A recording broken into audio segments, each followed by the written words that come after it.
Blessed evening to all of you, brothers and sisters in Christ. The text that I am going to deliver this online midweek service is taken from the Gospel of Matthew chapter 7, beginning from verses 7 to 8. Let me read. Jesus said, "Ask, and it shall be given. Seek, and you shall find. Knock, and it shall be open unto you. For everyone that asks, receive, and he that seek, find, and to him that knock, it shall be open." May God bless for the reading of this scripture lesson. The theme of our midweek service tonight, it's all about the way of asking, the way of seeking, and the way of knocking. One of the questions that requires a practical answer: how can we know when God is asking us to do something? Paano natin malalaman na ang Diyos ay nanghihingi sa atin? Paano natin mararamdaman? Ang Diyos ba ay talagang nanghihingi? Marami sa sitas ng Biblia na kahit siya ay Diyos na lumikha sa atin, alam niya ang manghingi, sapagkat ang salitang paghingi ay pagpapakita at pagpaparamdam ng pagpapakumbaba at pagpaparamdam na kailangan mo din ang tulong ng ibang tao. Hindi ibig sabihin na walang kakayahan ang Diyos at walang kapangyarihan kung kaya't siya ay nanghihingi. Nanghihingi siya dahil may malinaw siyang dahilan, at yun ang ating dapat malaman. How can we know when God is asking us to do something? What does God ultimately ask from us?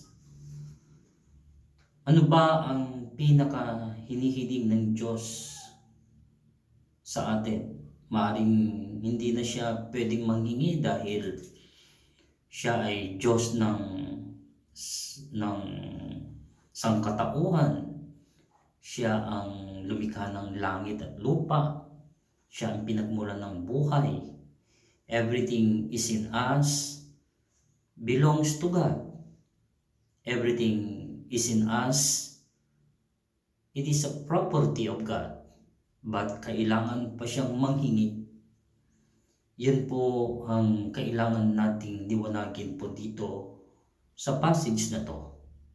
Ito ay practical na pagpapaliwanag lamang po na maaari po nating isapamuhay sa pang-araw-araw po nating buhay.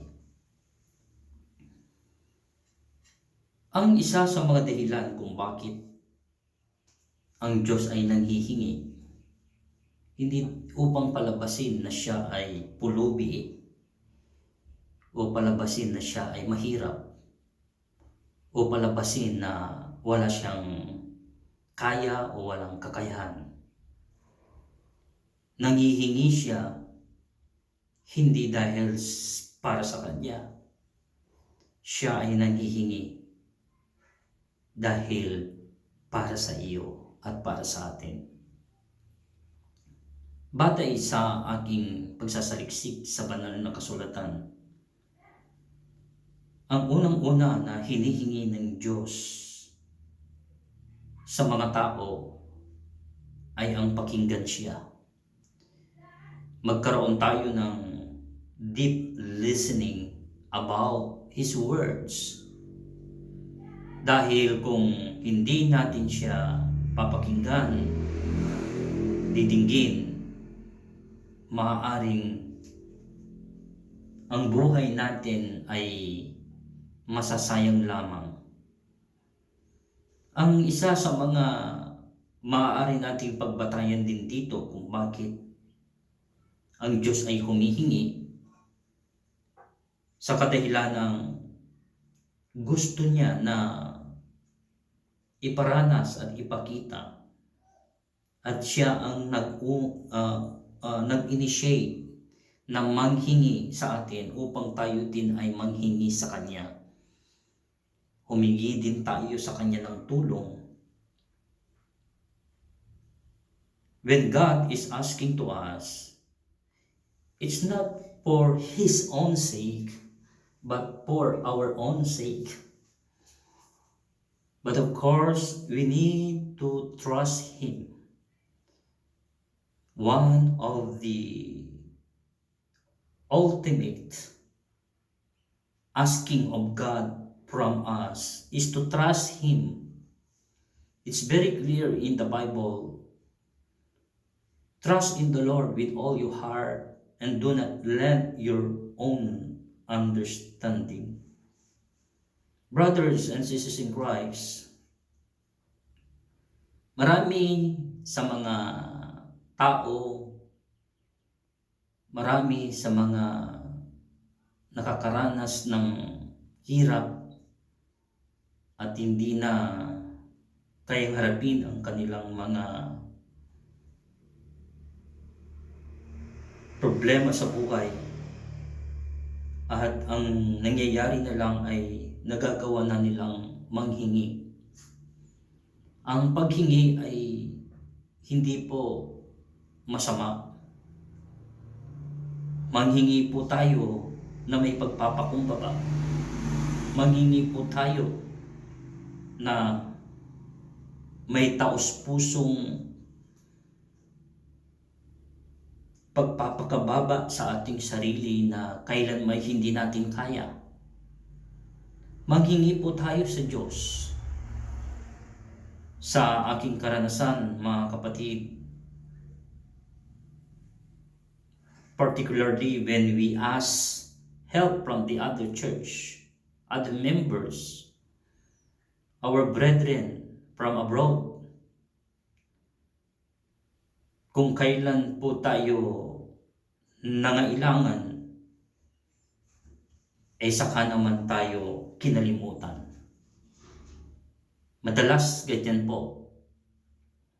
Nung panahon na sila ay inalagaan, panahon na sila ay pinanalangin, panahon na sila ay nalulungkot, nangangailangan ng payo dahil nag-aaway silang mag-asawa, andun lagi ang presensya ng iyong lingkod, ng iyong pastor.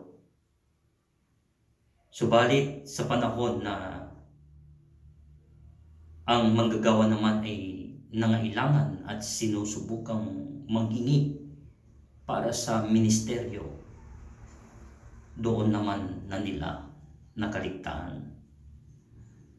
I'm not pointing anyone, but of course, you can relate this message because God is encouraging us. Ang sabi niya ay, humingi kayo at kayo'y bibigyan. Pero madalang na lang ngayon ang magbigay. Mas marami ang humihingi. Madalang na lang ang mag-response.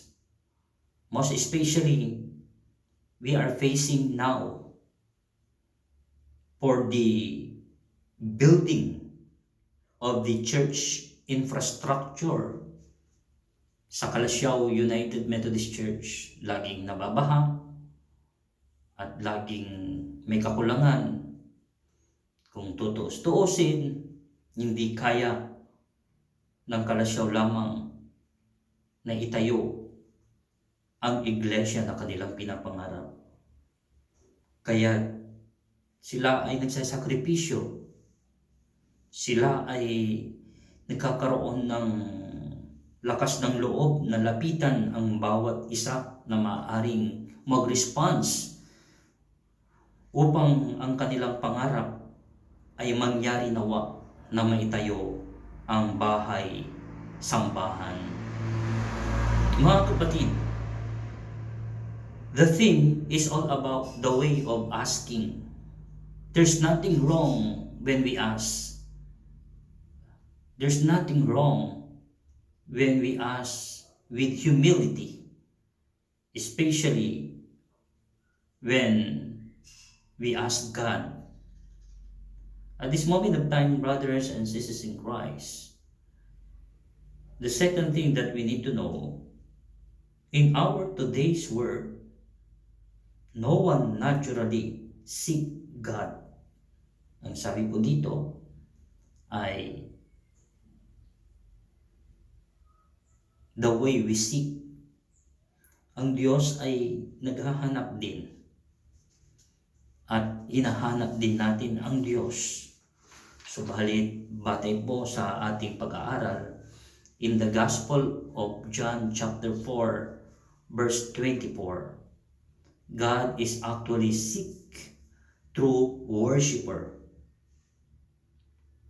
Until now, meron pa kaya siyang mahanap na totoong sumasamba sa kanyang pangalan?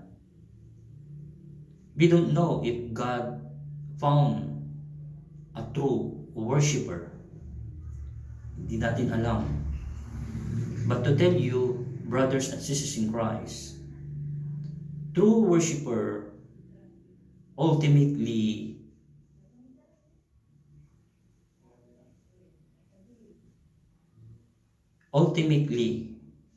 the ultimate manifestation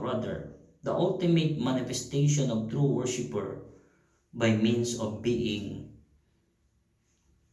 true givers. Being true worshipers, it's not only measured by the way you clap, the way we dance, the way we sing, the way we raise our hands to our God, or how's amount of talent you have. Hindi po dyan ang sukatan. Ang sukatan po, the parameter of being true worshiper is the way you respond in terms of giving. When someone is asking, are you ready or quickly to respond the demands of the ministry and the welfare of the minister? Friends, brethren in Christ, sa pagkakataong ito, inihahatid ng Diyos sa atin na mas maiging humingi upang makahanap, mas maiging maghanap upang makatagpo. It's not enough that we are waiting for nothing. We need to act something. Yung buong buo yung puso mo, buong buo yung loob mo, hanggang dumating sa panahon na nagpapakapal ka na para ma-attain lang yung layunin at yung goal na iyong minimithi at pangarap ng iglesia. Kahit sabihin pa na you are the solicitor or general solicitor, it doesn't care. Why? Because you know from your heart, you know from your conscience that all these things will be allocated for the welfare of the church ministry. Madalas ang aking karanasan kung bakit may mga worker, may mga pastors, deaconesses, nag-a-apply na lang sila sa public government. Nagkakaroon sila ng mga businesses. Because one of the main reason, hindi sapat at hindi kaya ng iglesia na buhayin ang pamilya ng pastor. And that's real talk. You cannot deny it. As far as my understanding is concerned, brothers and sisters in Christ, I will speak from the bottom of my heart. I cannot blame them because that is based on real situation. But in the Bible, if we try to study, scrutinize, and to make a deeper reflection, for me lang mga kapatid, there's no such part-time ministry. Magkakaroon ka ng part-time business, part-time secular business para pandagdag doon sa suporta ng ministeryo. Pero in the Bible, when God called you, He wants you to be fully surrendered. Sa pagkakataong ito, mga kapatid, I respect all of those people who wanted to apply in other secular job. But if you try to understand the ministry of Apostle Paul, he gave his time more than full time. Nagkaroon siya ng extra business, nagkaroon din siya ng hanap buhay, pero tumugon siya ng totoo at tunay sa tawag ng Diyos. Sa aking buhay, naniniwala ako na ang Diyos ay andyan at ipoprovide din niya ang pangailangan ng kanyang manggagawa at pangailangan ng ministeryo. The next is the way we knock. Why does God knocks? In Revelation chapter 3 verse 20, Jesus said, "Here I am, I stand at the door and knock. If anyone hears my voice and listen to me, I will eat with him and they with me." It's very clear na kailangan, mga kapatid, na tayo ay handang makinig, buksan ang pintuan ng ating puso para kay Kristo dahil siya naman talaga ang ating kailangan. Even everyone or everybody doesn't want to respond to your asking, Jesus is always ready to respond to our asking.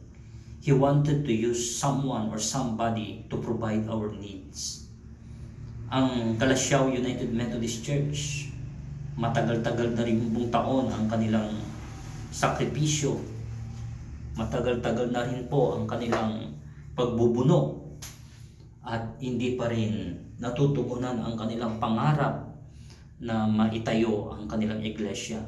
Kaya ako po ay nananawagan sa ating mga kapatid na nasa pananampalataya kay Kristo. Ipanalangin niyo po kami, suportahan niyo po, at nawa ay ang Diyos ang magbabalik sa inyo ng siksik, diglig at umaapaw. Maraming salamat po. Ang iyong lingkod, Reverend Richard M. Reyes. the executive minister of Calasiao United Methodist Church. To God be the glory. Amen.